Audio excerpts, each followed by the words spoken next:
A primeira questão que nós temos aí diz assim: com base nas disposições constitucionais acerca de princípios, direitos e garantias fundamentais, julgue o item a seguir.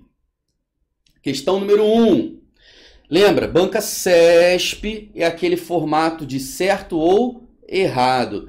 Inclusive, lá no meu site rodrigomenezes.com.br tem um vídeo onde eu ensino você a fazer provas do CESP, onde eu trabalho quando que você tem que chutar, quando que você deve deixar em branco, como é que você faz. Tem 11 dicas esse vídeo chamado Quebrando a Banca CESP, é um vídeo fundamental. Quem vai fazer PRF tem que assistir. PRF e outros concursos que sejam CESP no formato certo e errado, tem que saber. Rodrigo, minha prova é múltipla escolha. Não importa, conteúdo é conteúdo, beleza? Então o conteúdo aqui da questão serve para uma prova de múltipla escolha, serve para uma prova de certo e errado.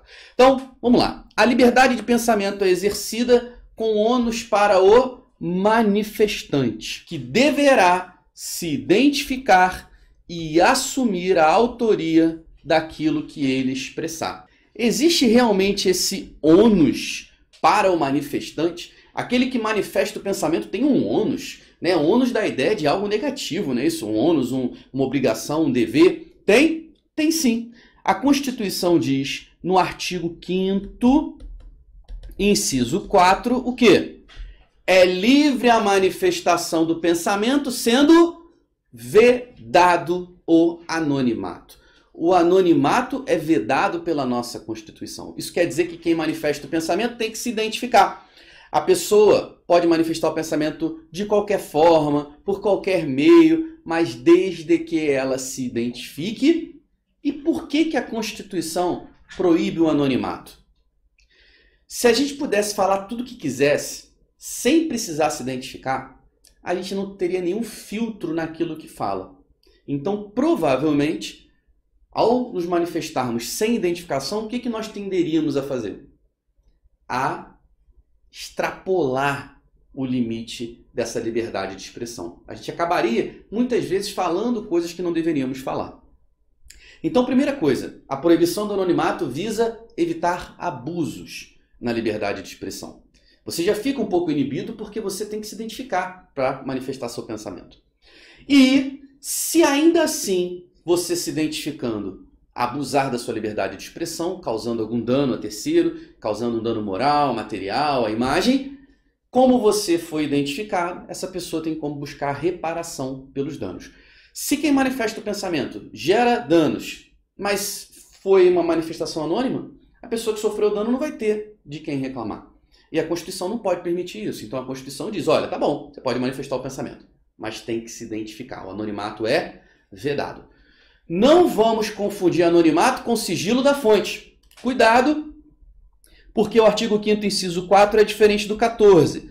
Sigilo da fonte, que é o que está no artigo 5º, inciso 14, é o seguinte: a Constituição diz que é assegurado a todos o pleno acesso à informação, resguardado o sigilo da fonte quando necessário o exercício profissional. O que isso quer dizer? Quer dizer que um jornalista, por exemplo, ele pode receber informações de uma fonte, divulgar essa informação para a imprensa, divulgar, na verdade, através da imprensa, a informação para a sociedade, e ele pode manter essa fonte em sigilo. Veja que nesse caso não é anonimato. No anonimato, ninguém é identificado. No sigilo da fonte, há como se responsabilizar alguém em caso de abusos. Se é um jornalista que publica uma matéria em um jornal, o órgão de comunicação responde pelos danos causados. Se é um jornalista que publica isso num blog, num site pessoal, ele responde pelos danos que eventualmente essa informação causa. Agora, pode o jornalista ser obrigado a revelar a fonte?